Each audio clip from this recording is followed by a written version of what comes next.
And Peter, those reservists do devote themselves, don't they, often to two very separate, very different careers. Indeed, and I mean, we've said earlier this is an operation that has to be conducted with military precision, and the person who was making sure that these shots were fired on the minute, every minute today, was Bombardier Jenny Finlay. She's an NHS worker in Glasgow. She's been fighting the pandemic for the last year, a full-time job. Obviously, at her weekend, she's been giving it up, preparing with her regiment for this event today. A lot of work goes into this. Standing beside her was Major Justin Orty. He's a teacher in Scotland as well, but we spoke in the preparations to this day to Lieutenant Rachel McElwraith. She was the round counter today on top of the castle. When we met her, she was in her alter ego, not Lieutenant McElwraith, but Miss McElwraith in the classroom, an additional needs support teacher in Livingston. And she told us about how she was preparing for today and the work that goes into it, as well as juggling her day job. We're going to have a look at some examples.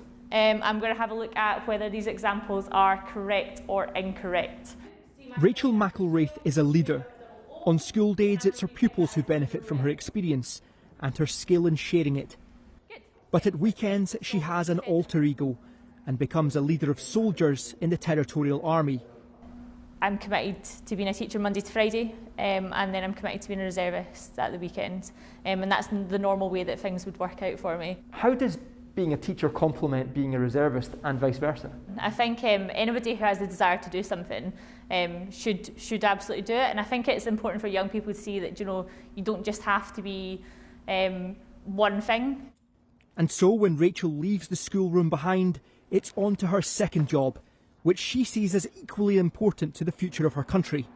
She transforms into a troop commander in the Royal Regiment of Artillery, and it was her all-reservist unit that fired the gun salute for the Duke of Edinburgh at Edinburgh Castle today. So of course we've got a really close connection with the Queen being the Captain General of the Royal Regiment of Artillery. So how proud are you then, and how big a moment is this for your regiment to be part of the gun salute? It's a big moment. I think as a regiment it's an honour to be part of these things. And of course the Duke of Edinburgh, his title is named after Scotland's capital, so a special moment for everyone involved. Yeah, absolutely. Do you know, I think we take great pride as being a regiment that's involved in these ceremonial duties. When I was speaking to some of the team here, they were saying that they were relieved that it's gone down so well. They felt the pressure, they knew the nation was watching, and they felt the duty to the Duke when they were firing the guns over this city, Scotland's capital. The Duke was Duke of this city, the Duke of Edinburgh, and he gave a life of service, service to his country when he was in the Royal Navy, and service then to his Queen for the remainder of his life. But Edinburgh was integral to that. He was Chancellor of Edinburgh University from 1953, say Duke of this city from 1947. Given that title on his wedding day.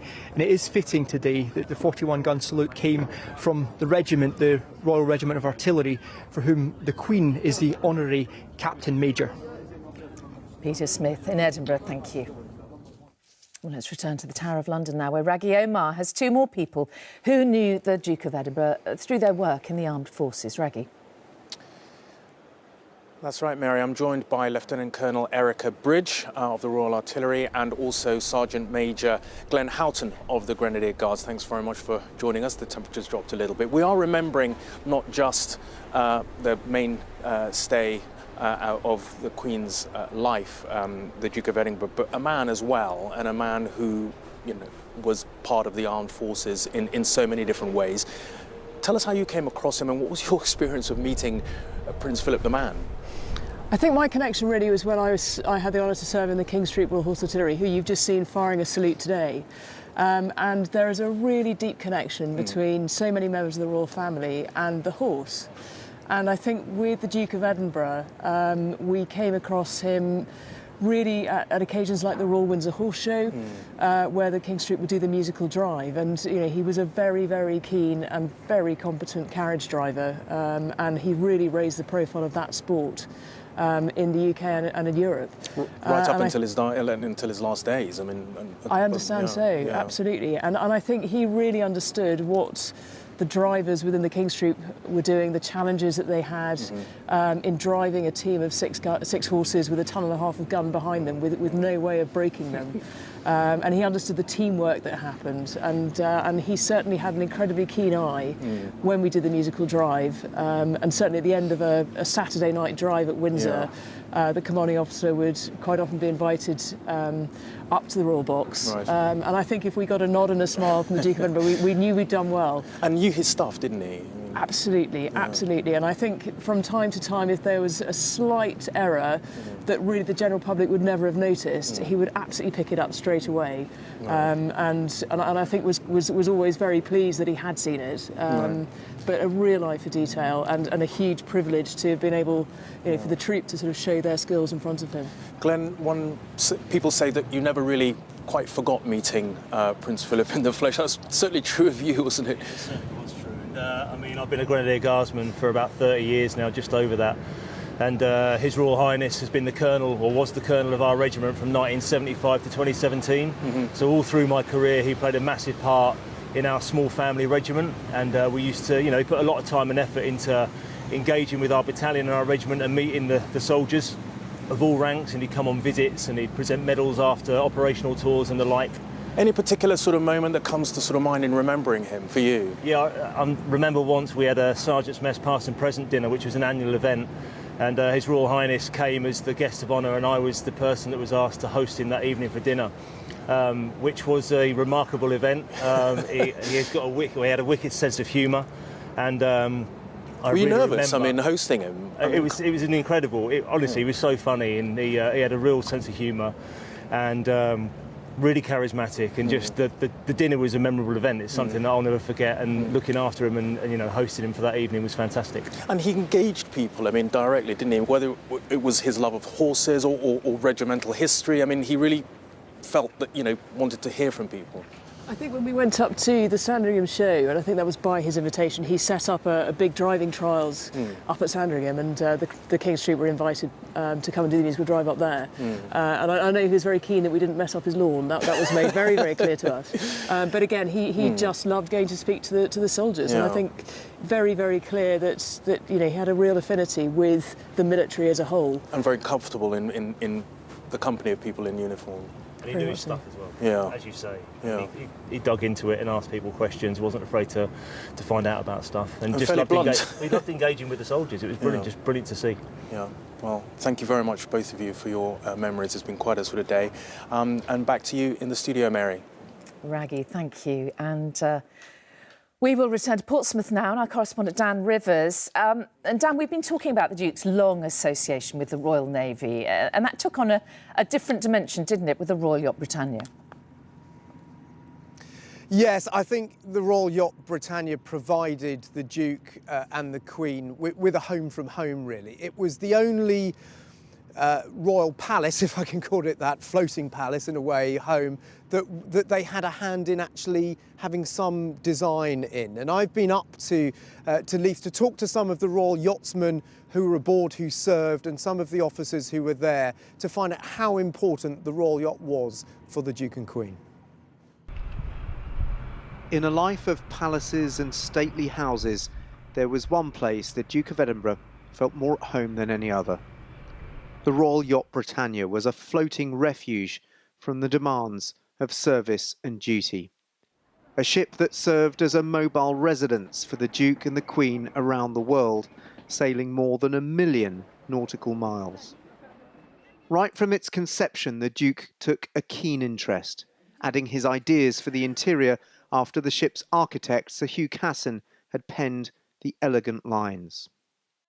It was a private environment for them, which they never had anywhere else. They were always on show with footmen and prime ministers coming and going and receptions. And although they did a bit of that when she went abroad, she was a floating palace, but she was also a home, which was something they made for themselves. It was their design, their environment, their wish.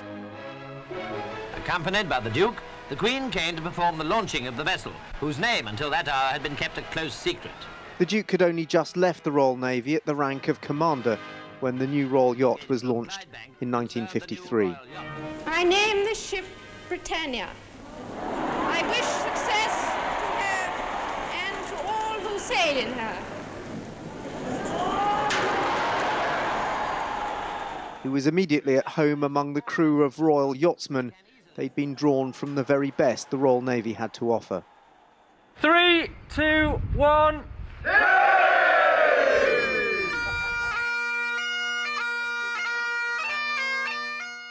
Affectionately known as yachties, they continue to gather on Britannia once a year after she was decommissioned. All Royal Yachtsmen, past and present, and the Queen, God bless her. Their last gathering in 2019 offered a chance to reminisce while helping to maintain this grand old ship, which is now a floating tourist attraction in Leith. His humour, his wit, it was just wonderful to be around. You know, he was just told so many funny stories for you. And I'll always remember that. It's something special. The Duke himself, a former naval officer, was not a distant figure to the crew. He took pleasure in getting to know them and the ship from the bridge to the engine room. Quite often the Duke would pop into the chief's mess for a chat and enjoy a pint of beer, because we had the luxury they didn't have. Even as a monarch, they didn't have draft beer, and yet we did. And so if he wanted a pint of beer, he'd come in the chief's mess and he would entertain us, of course, with his stories and his experiences. Standing proudly by Britannia is a statue made from bronze, recovered from one of the ship's propellers, of Ellis Norrell, known by everyone as Norrie. He was the longest-serving Royal Yachtsman, notching up 34 years aboard with his fellow yachtie Albert Dixie Dean. They got to know the Duke during countless foreign trips. I'd been to get 2 cups of coffee, and I was going back into the wireless office, and the door was closed.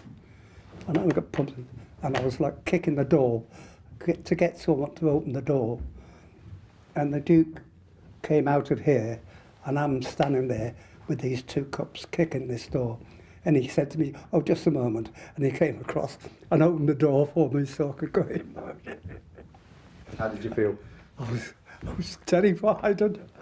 But not as terrified as the time Norrie was asked to cut the Duke's hair after testing out some clippers on the crew. One evening I got sent for to cut the Duke of Edinburgh's hair. It frightened me to death.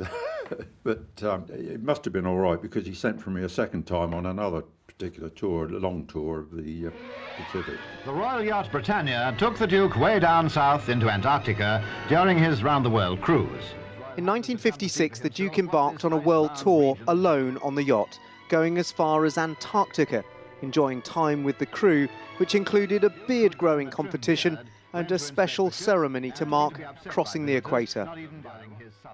Crossing the line once, he got pulled up before the Neptune's court to be awarded a Beatle wig and a guitar. He'd not heard of the Beatles in the early 60s, and everyone thought this was quite hilarious that the Duke didn't know anything about the Beatles. The yacht also served as a family home where the Duke could enjoy time with his children, often cruising the Western Isles of Scotland. The ship's penultimate captain, Rear Admiral Sir Robert Woodard, remembers how the ship offered complete privacy for the Queen and Duke. It was home. You needed to picture Britannia really as very much their private domain, and that it was looked after by 260 people who dedicated their lives to making sure they were safe and comfortable and not worried by anything. And he would always cook. He'd cook anything. I was most amazed at some of the things. I mean, octopus is fine, but I mean, if he found a shark, he'd put it on, I think. The Duke and Queen conducted hundreds of official engagements aboard Britannia, some solemn, many convivial. The Duke alone travelled more than 70,000 miles on the ship, twice circumnavigating the globe, those happy times making her decommissioning in 1997 all the more emotional.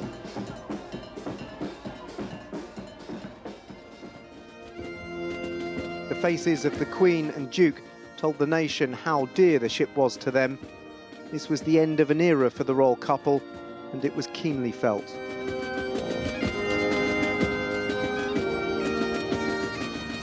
I think this was so devastating when she had to be withdrawn from service because they didn't have an alternative.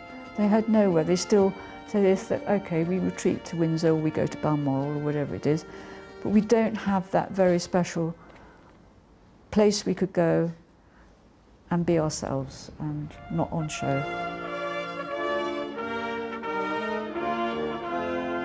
The Royal Yacht was the only place where they could get proper privacy. And once you're on board a ship and it's at sea, you're just somebody else. And that's a rare thing for members of the royal family. I must have had a tear in my eye because my daughter turned round and said, "Are you all right, Father?" I said, "Yeah." I said, "I think it's the wind, you know." The Duke felt strongly that Britannia should have remained in service. A yacht which offered him freedom and seclusion, it now stands as a timeless memorial to a man who played such a central role in its history. Well, I'm still here with Rear Admiral Sir John Garnier and Commodore Anthony Morrow. Tell me a little bit about life on board, Sir John. I mean, they did have this amazing seclusion towards the stern of Britannia, where they didn't have all the security and things they had elsewhere. Oh, yes, they did. Well, they had you. the whole, I think what one should remember is that policy was one of unobtrusive excellence. And so we had the security, we had everything arranged so that they should be quiet, undisturbed, or disturbed if they wanted to be. But it was a remarkable ship to serve in, with a very happy atmosphere and a very clear duty of what the job went on the whole time. And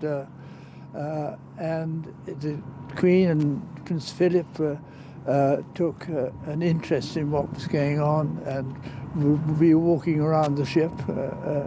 And you used to dine with them on a regular basis? Oh, we used to eat, the household used to eat lunch and dinner with them every day.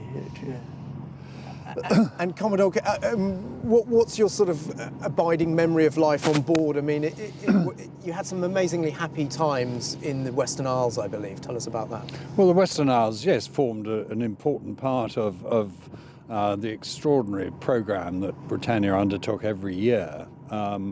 And it really provided the only proper opportunity for the members of the royal family who were in Britannia at the time to have a holiday. I mean, it was a proper break for them, and we managed that as best we could. We organised the occasions to get the royal family ashore. Obviously, we needed to have boats to do that, and then picnics ashore and barbecues perhaps, and make sure that, you know, they had the right support as anybody would want to have as a family when they were having a lovely special holiday. And we managed to, I think, get that together on the whole. And the Duke would be involved with barbecuing very himself? Much so, yeah, very much so. No, I mean, it was very much get it all ashore, and then it was ready for him, and he was out there and would naturally and happily prepare the barbecue. And I mean, it could even have been on one occasion, I seem to remember, making spaghetti out of salt water, but didn't go down that well particularly. But there are lovely occasions where the family were together and really enjoying a properly, happily relaxed time. And it was a chance, Sir John, for them to spend time with the children as well. Yes. In a very informal setting, indeed, really. Indeed, lots of children's games. We also had the reviews of yes, these famous sort of shows they put on. Wonderful sailors' reviews. Which were sort of quite risque in times, in sort of the humour and you know, very measured, actually. I hear it was but good. they were amusing, and very amusing. And people, the household took part, and I think they were thoroughly enjoyed. Actually, didn't have enough of them. That's the problem. working too hard. Thank you so much, both of you, for being here today and for reflecting on your time on Britannia and on the life of the Duke. I know it's been a cold day down here in Portsmouth, but it has been a very special atmosphere down here today, listening to those 41 gunshots reverberating around this maritime city as people think back on the life of the Duke. And some great reminiscences as well. Thank you very much indeed, Dan. Well, here in the studio, I'm joined by the former newspaper editor, royal commentator Eve Pollard, and also the royal historian Anna Whitelock. And starting with you, Anna, today marks the ceremonial ending of the Duke of Edinburgh's role within the royal family, and it is very symbolic, isn't it? It is. I mean, this is a role that, well, it's a role that's unscripted. He doesn't have, or didn't have, a constitutional role, but there's no doubt that he was one of the most influential members of the royal family. And there's no doubt that personally it now leaves the Queen rudderless. I mean, I think the role that Philip did have was to be the kind of rudder within the family, guiding, steering the ship of monarchy through the latter part of the 20th century, through a very changing world. And, you know, as people have reflected over the last few hours and day, he, stepped to modernise the monarchy, ushering in a new relationship with the monarchy and the media, and moved the monarchy away from simply being based on tradition to about public service. And I think that's a very important legacy we're going to see going forward. Just in terms of him being a moderniser, I think it's perhaps difficult for younger viewers who didn't grow up with him as we did. In recent years, he's become a more remote, perhaps slightly dusty, dry figure. But to put it into perspective, back in the day when he first was the consort to the Queen, he really did shake things up, didn't he? He really changed things. Yeah, I mean, he had an energy and a desire to make a change and make a difference. And, he talked about, if he could do anything that was, brought his kind of insight and instinct to bring about change, he would, and he did. And he went to the palace and thought, why are the staff in separate kitchens? Why is a bottle of whiskey given to the Queen every night? I'm sure she doesn't want that. And that was something that dated from the time of when Queen Victoria had a bad tooth and requested a bottle of whiskey, and it was never rescinded. And he just thought this was nonsense. He thought there needed to be better communications in the palace. He wanted a computer. And then, of course, he televised the coronation. He was very much behind that.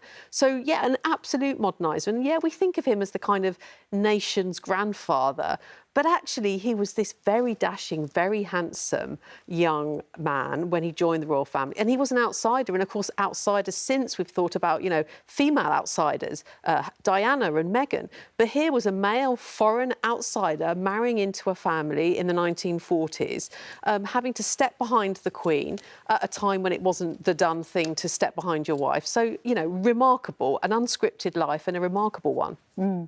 Eve, just turning to you and really reflecting upon that young, dashing, handsome, change-making prince who stepped into public life back in the 1940s. He was very different, wasn't he? Well, he was a moderniser, which was disapproved of by some of the courtiers, but he wanted things to be made easier for the royal family and easier for the country. So, for example, he was typing on a computer. He didn't need a secretary, typing his own letters far earlier than most top men in business were doing it. He did insist on the television coming in, and even though it opened up many royal, as it were, secrets, it was what the country wanted. They wanted to see more about the coronation. They wanted to see more about the royals' lives. They wanted to be convinced that in many ways, of course, they're nothing like us, but in some ways they're very like us. And that is one of the things that comes through in all the papers today. The reality means that he's held us together. And also he wanted to make things easier for the Queen. I mean, he could see she had these enormous red boxes, masses of letters, masses of things to reply to. And why not make things simpler for the palace, for everybody working in the palace? Eve, we'll chat more in a moment, but let's just step back from the military tribute now and hear from someone really quite different. Now, at the start of last year, I was lucky enough to interview Queen Rania of Jordan, who is, of course, a consort like the Duke of Edinburgh was. Now, she met Prince Philip on many occasions, and her royal family shares many close links with our own. It meant that she could share a unique perspective, if you like, on the life of the Duke of Edinburgh. Hi, Mary. How are you? I'm very well. It's lovely to meet you. And you too. Thank you for... I went to the Royal Palace in Jordan's capital, Amman, to meet Her Majesty Queen Rania, wife of and consort to King Abdullah. Your Majesty, I know you met the Queen and the Duke of Edinburgh on several occasions. That's right. I would be fascinated to hear your insights into the role of a consort, because it is a very specific role that not many people will understand, let alone have experienced. So what are the challenges, do you think? Well, you know, like you said, it's a specific role, but it's also ironically a role that doesn't have any clear definitions. So you define it as you go along based on where you can make a difference, based on where you're needed and where your passions lie. And I think that involves a lot of trial and error. Unfortunately, because you're in the public eye, very often you're not easily forgiven for the errors. But it's a journey that you embark on, and it's an evolving role, and it, I think, changes with the times based on circumstances and based on, like I said, where you can make a difference. Of course, you pursue your own passions, but, you know, being married to somebody who's under so much pressure means that you have to do whatever you can to try to alleviate some of that pressure, even if it's just by being a distraction, you know, by providing an environment at home that takes their mind off of the heaviness that's outside the house, you know. That is absolutely instrumental, because the well-being of your spouse eventually has an impact on how well they carry out their public duties. I think particularly looking at the Duke, he did so at a time when men were really not used or understood to be standing behind their wives, both literally and metaphorically. Yes. And he did that role very graciously, didn't he, over very many decades? I think he really managed to strike that balance, like you said, very graciously. I'm sure there were times when it couldn't have been easy for him. Of course, he's human at the end of the day, and he has his passions and his interests. But he managed to find a way to pursue those things, at the same time just be there, a constant, an anchor for Her Majesty. And I think that she probably wouldn't have been able to carry on her journey the way she did if he hadn't been by her side. In many ways, there are similarities between the Jordanian royal family and the British royal family, and you married into the family as the Duke of Edinburgh did, and you each had 4 children. Do you find that there are things in common with the two families? Well, I think we're similar in the same way that many other families are similar, in the sense that we share the same love for our children and the same concern about their future. I think when you're in a public role, though, your personal relationships become all the more important, because you really draw on your family for their grounding, and you draw on them for the confidence and the resolve to serve your nation and to carry out your public duties. And being, you know, a partner, also there is the private role that you play to support your spouse who is under the limelight, who's held accountable for everything. And I think providing that kind of moral and emotional support is absolutely vital. And I think it's probably the most important role you play. Your Majesty, Queen Rania, thank you. Pleasure. Queen Rania speaking to her last year. Well, let's just return to Eve briefly. Eve, it's not straightforward, is it always, being royal, and particularly being a royal consort? I think it's certainly not. What we were very lucky with Prince Philip is he made it look easy, and he's strengthened and evened things out all around him. But you can see that he made royalty and monarchy look joyful, and we weren't aware of rushing underneath and making all the arrangements that he had to do. Eve, thank you very much indeed. And returning to you, Anna, now what for the royal family? Well, that's a big question. I mean, we're at the end of a long chapter of continuity, and we're about to begin a chapter of unknown length, but all about uncertainty, really. For now, in the short term, the royal family are going to be regrouping around the Queen, who, of course, is now a widow at Windsor, of course, and that has echoes back to the past of Queen Victoria, who was given that rather unkind epithet when she withdrew for so many months and years after the death of Albert. In the short term, I think the Queen will keep calm and carry on. She will do what she's done best, which is to serve, to put her duty before everything else. But I think she will, whether it is in the next few days in some kind of broadcast, I think she will be keen to point out that she, like many, many thousands of people, has lost someone this year. And like her parents did after the bombing of Buckingham Palace in the Blitz, they said they could now look the East End in the eye. The Queen will be very, very aware that she is no different than many, many other people around the country. And in that sense, she'll be able to look people in the eye with the painful knowledge of a widow who has now lost a husband of so many years. And what about the rest of the royal family? How did they reposition to fill the gap? Because even though he was retired and wasn't any more a part of day-to-day organisation of the royal family, he was very present, wasn't he? He was. I mean, he was there. He was very much the rudder figure. He was certainly the patriarch at home. He ran the show within the royal family.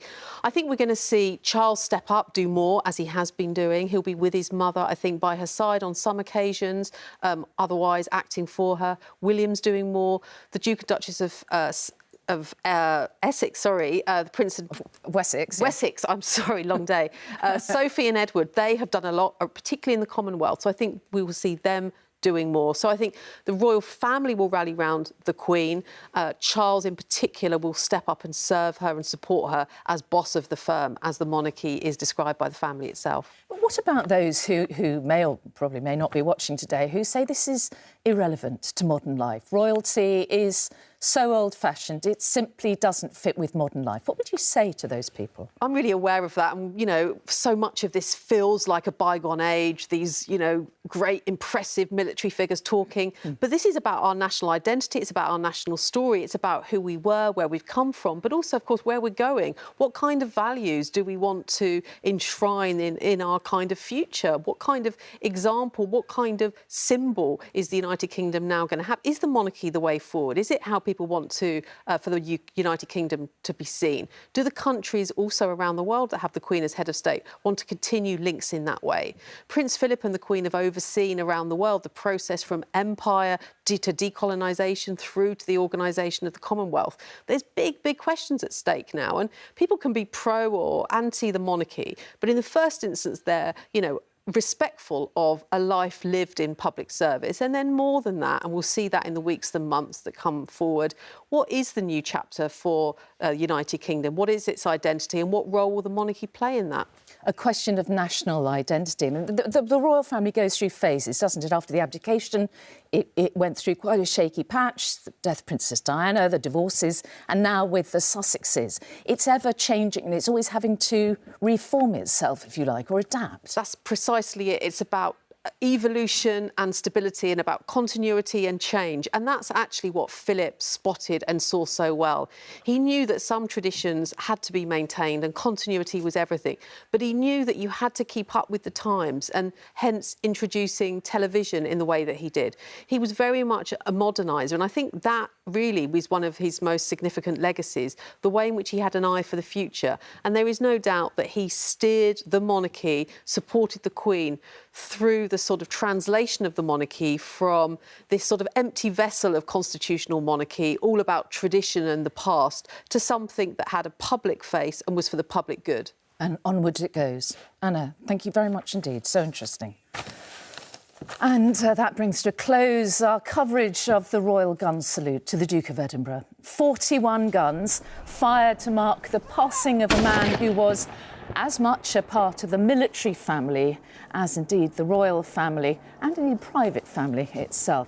Across the UK, in Edinburgh, the city from which he took his title, and in the glorious sunshine of Cardiff Castle there too. Well, now the focus will return to Windsor, where the now widowed Queen remains and where the Duke's funeral is likely to take place. The lunchtime news will follow next, but from all of us here in the studio and around the country, goodbye.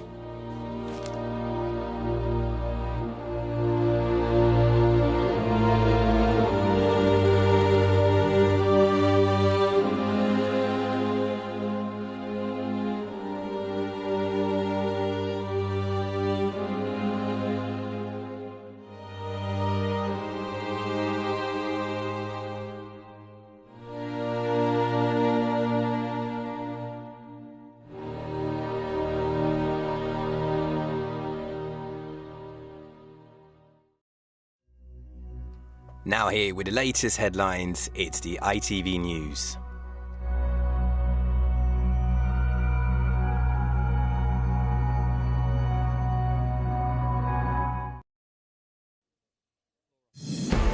The Queen's touching new tribute to her husband.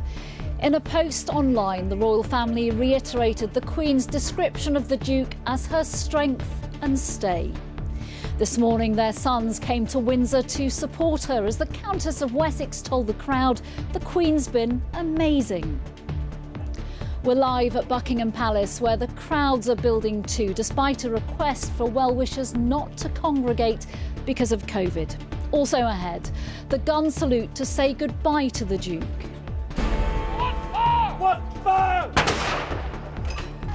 The first ceremonial tributes took place at cities across the UK and at sea. It's wonderful that, you know, nationally we are now remembering a wonderful man. Has Harry left LA? The latest on who could be at the funeral and the plans for it. And the Duke's main legacy, will it be the work of the scheme in his name to help young people?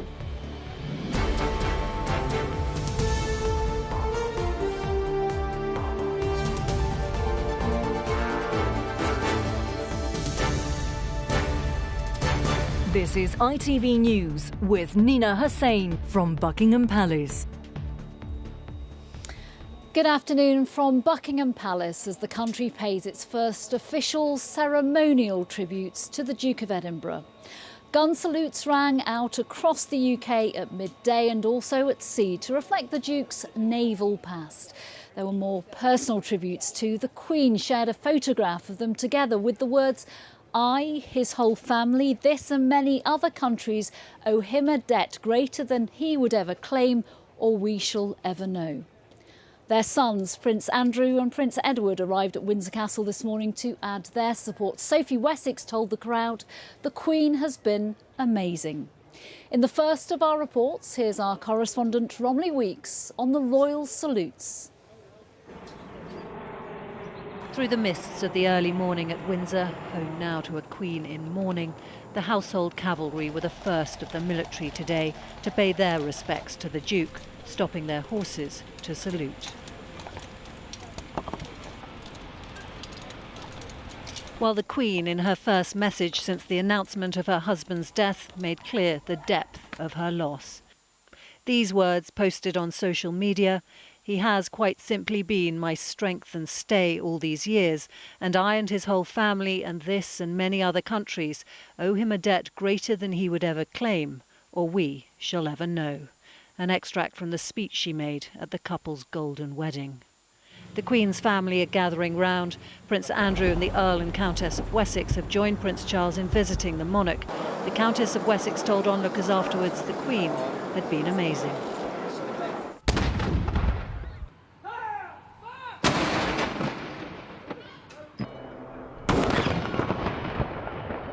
From across the seas and here at home, the military paid tribute to one of their own. In Woolwich, the guns now marking mourning for the Duke had also marked the joy of his marriage and the Queen's coronation.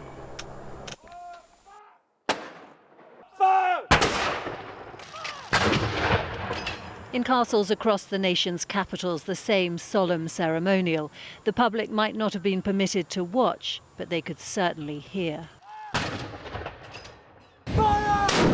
For the Navy, a goodbye to the man who was much more than a ceremonial figurehead.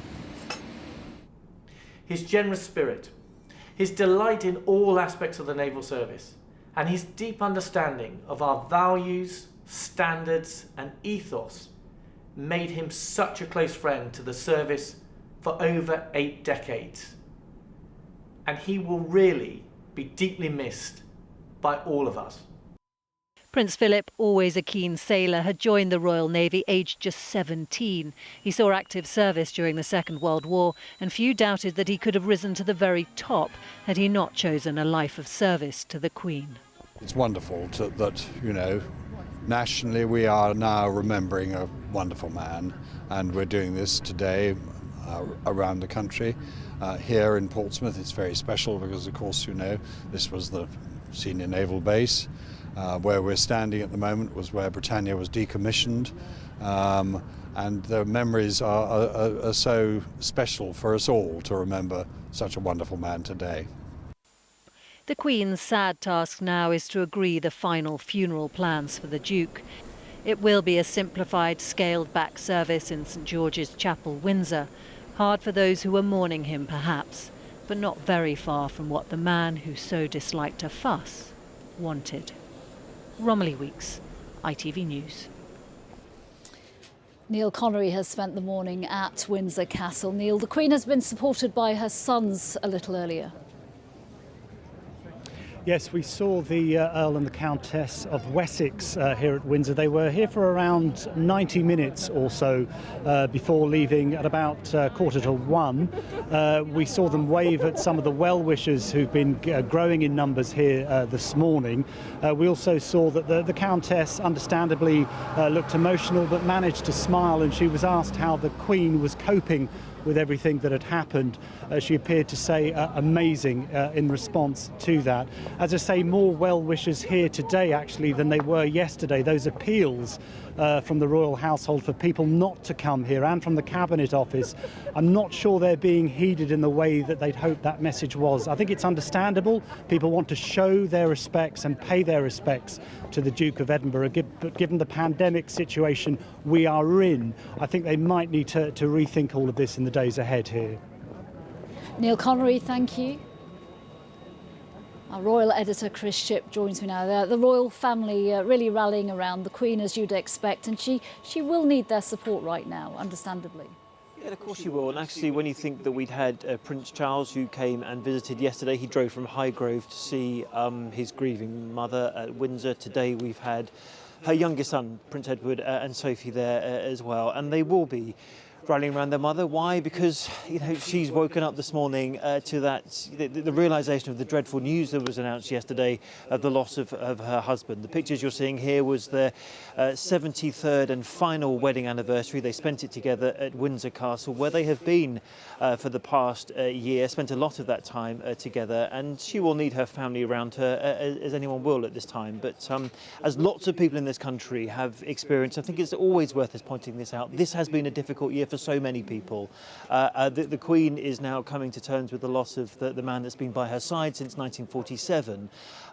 But they will have to do this just as every other family's had to do this year, by remaining compliant with the government restrictions that remain in place. And that's why a lot of the work that's going on, not just with the immediate staff that's around the Queen at Windsor Castle, but the staff that are working in here at Buckingham Palace, is to work out now the funeral arrangements, what happens, how it happens, and of course when it happens. Yeah, what's the latest on that? The crowds are building, we should point out here, as we've been here as the morning has progressed, despite those warnings about not congregating here. But what's the latest you're hearing on when we will know more about what this funeral will look like? I'm pretty confident that we'll have something to say by late afternoon, early evening this evening about the funeral. That's likely to be there for the day. My hunch would be that it's either going to be something like Friday or Saturday of next week, so in a week's time, or if they can't get all the things in place by then, it will be the following Monday. So that's the kind of timescale we're looking at the moment. But of course, everything that's been in place for so many years for the Duke of Edinburgh for this exact moment has all has to been hastily revised in order to be compliant. And in some respects, people have said, look, he didn't want a fuss, he didn't want a state funeral, he didn't want to lie in state and all the rest of it. So in some respects, the revision, the scaling down of these funeral plans will be kind of what he would have wanted. And we should know a little later on. Chris, for now, thank you. Our correspondents have been following the events so far today at Woolwich Barracks in London and in Edinburgh. First to Rachel Younger in Woolwich. Some significance in the guns that were used there at midday. Yes, that's right. 13-pounders, 6 of them all saw service in the First and Second World War. But they're also the very same guns that were fired at the wedding of the Queen and the Duke of Edinburgh back in 1947, and then again a few years later at the Queen's coronation. Then, of course, they were fired in celebration. Today was a very different occasion, and it was one that was marked and shaped by the pandemic, because this troop, the very closest to the royal household, would normally have fired their guns from Hyde Park, right in earshot Buckingham Palace, and there would have been crowds lining every pathway. Instead, they came here to Woolwich Barracks, where they have their horses stabled and where many of the guns were, of course, forged many, many years ago. And the battery was held here. There were crowds lining the fences here to see the firing of the salute from a unit that was set up by the Queen's father back in 1946, named after him, today saying a final farewell to her late husband. And this is the city, of course, from which the Duke took his title. He became the Duke of Edinburgh on his wedding day in 1947, the title given to him by his father-in-law, the then King George VI. He gave a lot of service to this city and took his duties very seriously. He was the Chancellor of Edinburgh University from 1953, and it's also fitting that on top of Edinburgh Castle, overlooking the city from which he took his title, it was the Royal Regiment of Artillery who were giving the gun salute. Let me start by telling you about the 105 Regiment Royal Artillery, a regiment of reservists, all reservists, including people who have been working in the NHS over the last year, fighting the pandemic, people who are teachers here we've been speaking to. They've been over the last year juggling their service to their community and today stepping up, serving their country. Fitting for the Duke, a man, of course, who spent his life serving his country and serving his Queen. And this Royal Regiment of Artillery, their honorary Captain General is, of course, Queen Elizabeth herself. Peter Smith and Rachel Younger, thank you. People have been paying their respects at royal palaces across the country. Uppermost in the thoughts of many was the Queen and how she must be feeling at this very difficult time, as Richard Pallow now reports. A moment to reflect became almost too much for one man this morning. His kiss for the gate at Sandringham, the royal residence which Prince Philip had made his permanent home after retiring from public life. Among the many tributes in Norfolk, one from a chef, Nino, who cooked for him at a banquet here 4 years ago. I actually met him and the Queen when I'd done the cooking. We had venison on that day from the royal estate, so he said to us, that must have been some stag, and I had a big chef beside me. I said, he is, but he done quite well with his cooking. So I had a good laugh, and then it was just a mark of respect. I felt it was worth coming down and paying some respect. Officials are urging the public not to leave flowers or visit the various castles and palaces because of the pandemic. But throughout the morning, small groups have continued to gather.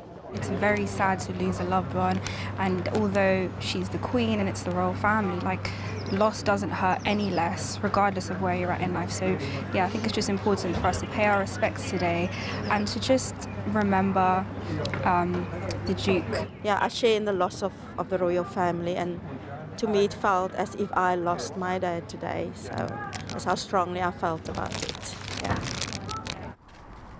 At Buckingham Palace, bouquets laid yesterday were removed at first light to prevent people stopping en masse to read the messages. With guards watching on, more have now been placed. One by Brenda Montague, who knew him from working at the National Maritime Museum in London. Sometimes he comes to the museum without any bodyguards. He kind of dressed on the cover. Yes, but we all know him, so he always sneak in and sneak out. Back at Sandringham, a merchant Navy veteran who used to carry the standard at Royal Church services stood instead for the duration of the gun salute. His poignant way to mark the Duke's death. Richard Pallow, ITV News. Let's go live to Ben Chapman at the Sandringham estate, where people have been leaving their own tributes. Ben, what's been happening so far today? Well, no big crowds here. We are in rural Norfolk, but nevertheless a slow and steady stream of people coming to these gates to pay their respects today. And not surprising, given the long-standing and close connection and affection between the royal family and this community. This is where the Queen and the Duke of Edinburgh had come almost every Christmas for the last few decades. And when they did, they would be met by local people wishing them well on Christmas Day on the way into church. And Prince Philip was often seen chatting and laughing with many of those people. And so quite a few of the people who've come here today to leave flowers had actually met the Duke, and they told me of his warmth, his sense of humour, of his ability to use a joke or a cheeky aside to put people at ease on what otherwise might have been a daunting occasion. This is where he chose to come to spend his final years after retiring from public life. He was able to do so in private and in seclusion. He loved Sandringham, and what's clear today is that the people of Sandringham also loved him. Ben Chapman, thank you. Well, as Chris Shipp was saying, we are expecting to have more details on the Duke's funeral later today, and it's thought Prince Harry will be flying to the UK, back to the UK for that. Our US correspondent Emma Murphy joins us from Los Angeles, where Harry and Meghan now live. What's the latest you are hearing, Emma? Well, we understand that steps are in place now for Harry to return to the United Kingdom as soon as possible. When he moved out here to these hills outside Santa Barbara, he must have contemplated with two elderly grandparents that this terribly difficult journey would come potentially sooner rather than later.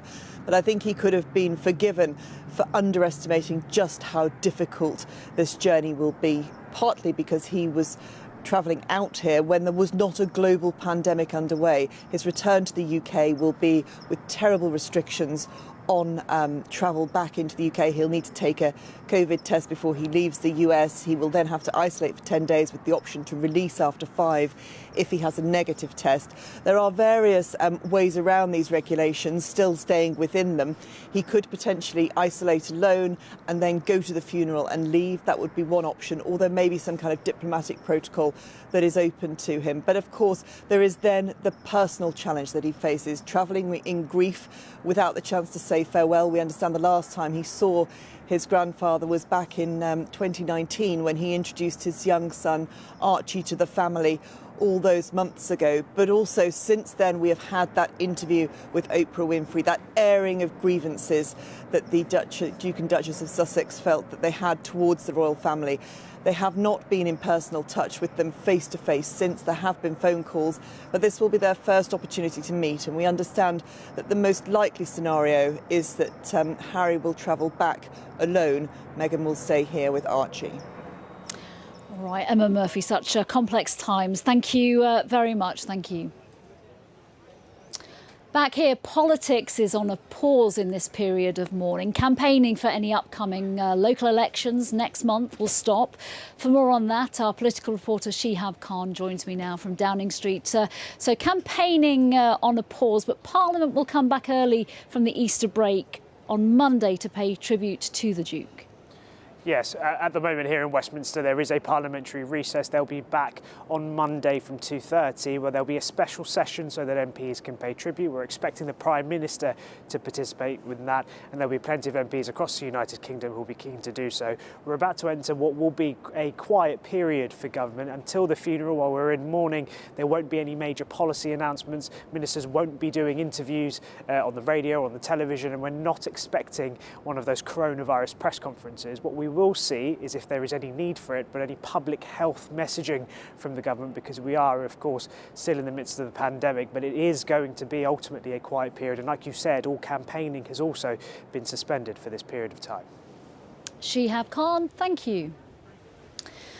The Duke met countless members of the public over the years. Some have been remembering those meetings online today. Tim Goodwin tweeted this picture from 2007 saying, "I was an unshaven student with a scraggy beard. He asked what I wanted to do after graduation. I said I was considering a career in the Royal Navy. He squinted at me and said sternly, 'You're going to have to learn to grow a better beard than that.'" David Luck remembered meeting the Duke in 1972 when he was just 9. That's him on the left and me on the right. He just asked us if we were going to challenge the Ramsey lifeboat crew to a fight. Linda Winbank offered her condolences to the Queen, and she also said, "I may look scared, but I met Prince Philip twice in my life, once in London whilst at catering college, the other whilst serving in the RAF." Nicola Wood met him in 1993. She says, "I was receiving my D.of.E. Gold Award almost 30 years to the day that my mum got hers. He spoke to everyone in the room, but he had the longest chat with mum." And it is the Duke of Edinburgh's award which could prove to be his most enduring legacy. Millions of young people have already taken part across the world. Joining me now is Baroness Tanni Gray-Thompson, a trustee of the award, and Luke Levine, who was helped personally whilst taking the Gold Award. Welcome both. Thank you for joining us today. Luke, how were you helped? So when I was taking part in the Duke of Edinburgh's Awards, I had actually started my transition from female to male as a transgender person. And the awards actually really helped me through that. The organisation I was doing it with were amazing and so supportive and made sure that the awards remained accessible to me. As well as that, it kind of inspired my love of the outdoors and of hiking and of everything to do with helping young people and social action. Luke, that's incredible to hear that it helps somebody not just in terms of their career but in terms of their entire life as well. Baroness, the award will presumably and hopefully live on long after the Duke's death. It will. I mean, it's 65 years, and if we're starting with a blank piece of paper, all the things it gives are the things you want from young people: building resilience, decision-making, challenge. And it's been incredible to see in the last sort of day and a half just how much the award has meant to people. You know, just under 7 million young people in the UK at any one time. 490,000 young people are taking part in the award.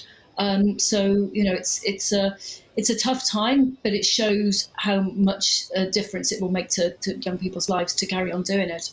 Luke, what would you say to anybody watching this who has thought, well, the Duke of Edinburgh Award, it's not for me, I'm not doing very well at school, this is for those children who want to go on to the best universities in the country? What would you say to them? I would say that 100% you should do it regardless of if you think all those things, because D.A.V. isn't just about kind of how you're doing in school and other stuff like that. It teaches you leadership, it teaches you independence. It's an amazing opportunity to really get out there and figure out who you are in terms of whilst you are doing that. It is just an incredible thing. As well as that, it really inspires social action and helping the community and getting involved in other activities as well, such as physical activities and learning new skills. There are so many different things that you can do with the award that they don't teach you in school, and it was incredible to me in my life. Absolutely. Tanni, you know, it's built on resilience and exercise and public service, a very military focus, lessons we could all live by, especially in such difficult times of the pandemic.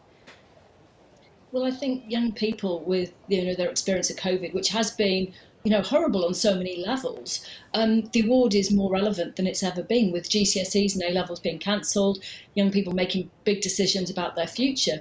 The award is that constant in their lives.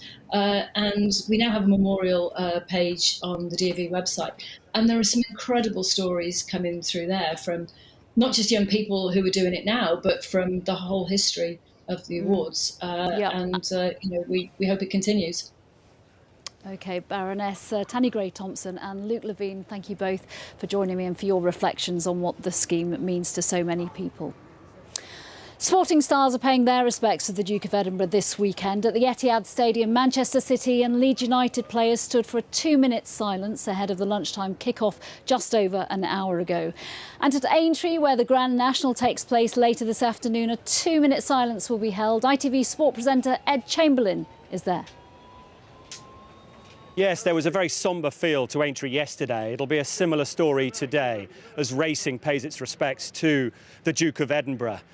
Black armbands will be worn by the jockeys, the flags again will be flying at half-mast, and like yesterday there will be a 2-minute silence which will be immaculately observed. He wasn't directly necessarily associated with racing, but we always saw Prince Philip, the Duke of Edinburgh, at Royal Ascot every year alongside Her Majesty the Queen, and he was a giant in the equestrian world. Loved horses, and amazing pictures I've seen of him with the horses at Santa Anita at the 1984 Olympic Games. That was his real passion, and he was a brilliant carriage driver. So we'll pay our respects today to Prince Philip, the Duke of Edinburgh, here at Aintree. Ed Chamberlain reporting there. Let's get a final thought from our royal editor, Chris Shipp. The royals pulling together. We're here at Buckingham Palace, but the main focus as the days go on will be at Windsor Castle, where the Queen is. Yeah, we've been here all morning, and the road around the Queen Victoria Memorial here is often shut at the weekend. And there's a kind of, isn't there, like a sombre atmosphere here, a respectful atmosphere, I would say, and no laying of flowers, you know, in mass numbers, because people have been asked not to do so. But it's a lot of the thought now is going towards exactly what happens with the funeral, and some consideration is being given to how close members of the family pay their own tributes. Now, that could be the Queen, it could be the Prince of Wales, and you know, remember the Queen gave a televised address before her mother's funeral. She gave one before Princess Diana's funeral, so I wouldn't rule that out. We're still waiting for the day of the actual funeral itself, but I think the family will now be wondering how they can let the nation know what the Duke of Edinburgh meant to them and what he did for the Queen and for this country. And of course, in this situation, for the first time, they haven't got the Duke of Edinburgh to advise them on how to handle these next few steps. Chris Shipp, thank you very much. Thank you. Buckingham Palace, like Windsor, a focal point from this for this significant moment in the history of the royal family and the country. From everyone here, for now, bye-bye.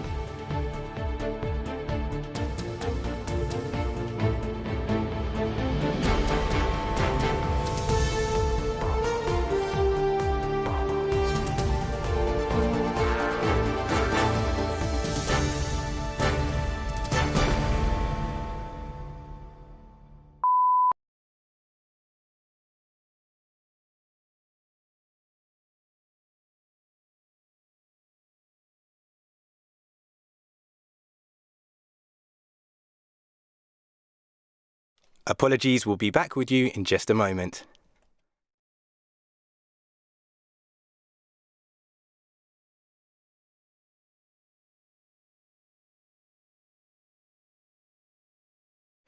We're having a few technical difficulties. We'll be back with you in just a moment. This evening, we'll continue to see some showers around, and again they may turn on the wintry side even a little bit further south across the Midlands and over the high ground in Wales. This could lead to some icy stretches. Certainly a frosty night to come for most of us, with temperatures close to, if not below freezing. Heading into tomorrow, a chilly start, further showers, but also some spells of sunshine. Bye-bye for now. I've just had enough. I've been off sick. So we do this by the books, honey? I've dreamt of doing it any other way, boss. We might have a connection. What is this? There is a small bit of me wants to punish someone. The new series of Unforgotten, all episodes. Watch now on ITV Hub. Look at that. Mac filmed us, sir. Never knew I had such screen presence. Is there anything else Mac's cameras picked up? Hello there, good afternoon. Well, rather grey and chilly start to the weekend. I'm afraid to say the rest of the day shaping up with more of the same, the odd outbreak of light rain and pretty cool temperatures around 6 to 8 Celsius. And there's a bit of a northeasterly breeze out there too.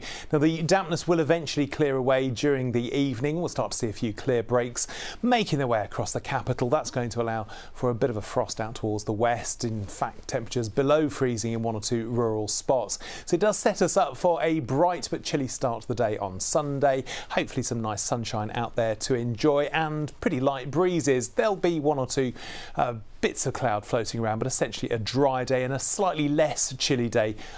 On balance, actually a better day than today. And it looks as though it'll be a nice day on Monday too. 10 Celsius your high. Great start to the day, but I'm afraid to say some more cloud pushing in from the west later.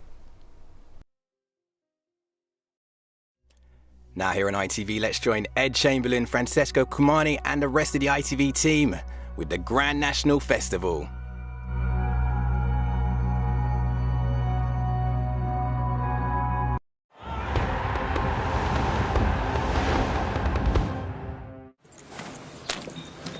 Whose was that? Mine. Paddy Power, proud sponsors of racing on ITV.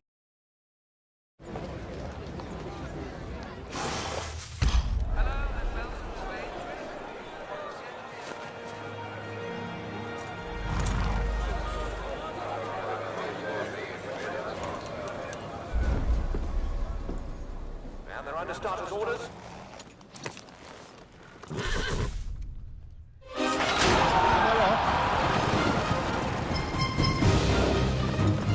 What's a race we have in prospect here? Well, this is the most incredible national. They're coming to the final fence now. He needs the jump of his life. He's over safely, but he's coming up to the line. He's done it almost, but wants the dirt on the ground. Red Rum is going to win the national.